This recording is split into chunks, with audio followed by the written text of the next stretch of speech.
There is an alternative to using the session object. You can manage your own cookies to keep track of the things that you need to know for settings and whatnot for a session. Cookies are really very simple. A cookie is stored in the web browser. You assign the cookie a name and a setting, and when the browser sends a request, it will include any cookies that are defined for your domain. All you have to do is find the cookie among those that were sent to you, and you can read its value to figure out what it is you need to do. One common purpose of a cookie is the automatic login. Some websites have it set up to recognize you when you go to the site. The cookie is used as an ID that will log you in automatically. Another common use is preferences. You may find that a large website will keep track of things that you like to see and point them out to you when you come back to the site. Of course, you're not limited to just one cookie. If you have lots of different things you need to keep track of, you can set lots of cookies. Here is a servlet that sets a cookie in the web browser.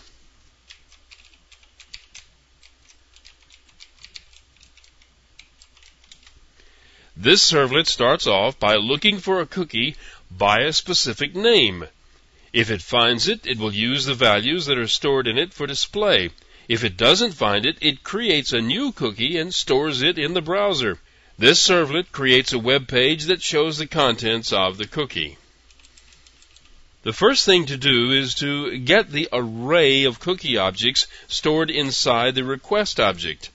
You see, every cookie stored in the web browser is associated with a domain name. Whenever a request is sent to that domain, all the cookies for that domain are sent along with it.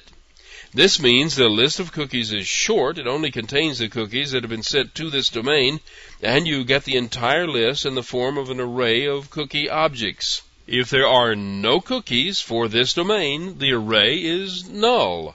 This loop looks through the entire array for a cookie with the name monster. If it's found, its address is saved. If it's not found, the local cookie reference will be left null. If the cookie wasn't found, a line is printed to the page explaining that it wasn't found, and a new cookie object is constructed. The constructor requires the name of the cookie and a string that is the value of the cookie.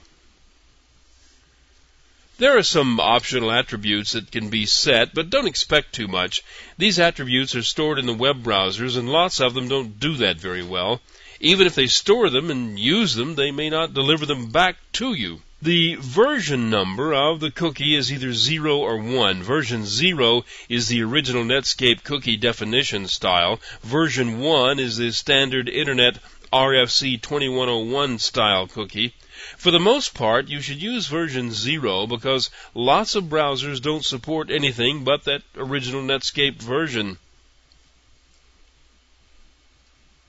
This security setting, if true, indicates the cookie and its value should be transmitted only through a secure protocol, such as HTTPS or SSL.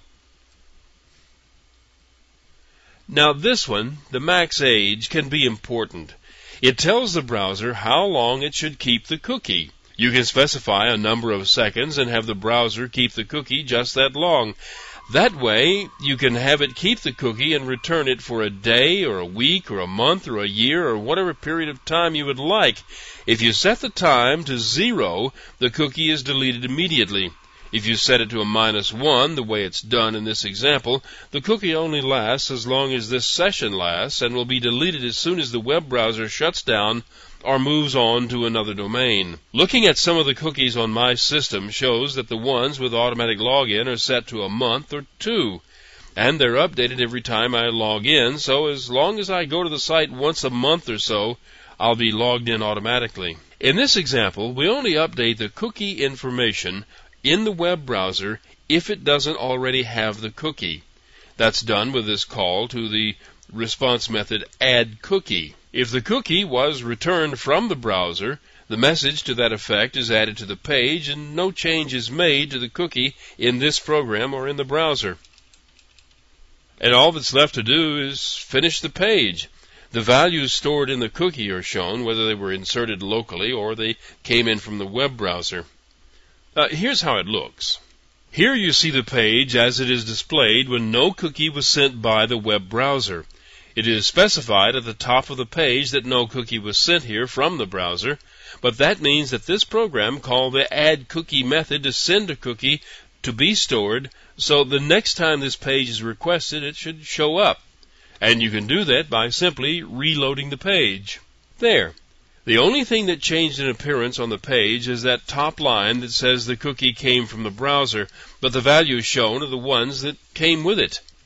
Let me emphasize that you may not always get back all the values you expect. What happens is entirely up to the web browser, and there are lots of different web browsers, and they all have their own ways of doing things. For example, you may send an expiration time for your cookie, and that time may be set correctly inside the files of the web browser, but it may not send that back to you as part of the request command. So you may not be able to tell what the expiration date is. That doesn't mean you can't use it. Just go ahead and set it and trust the browser to get it right.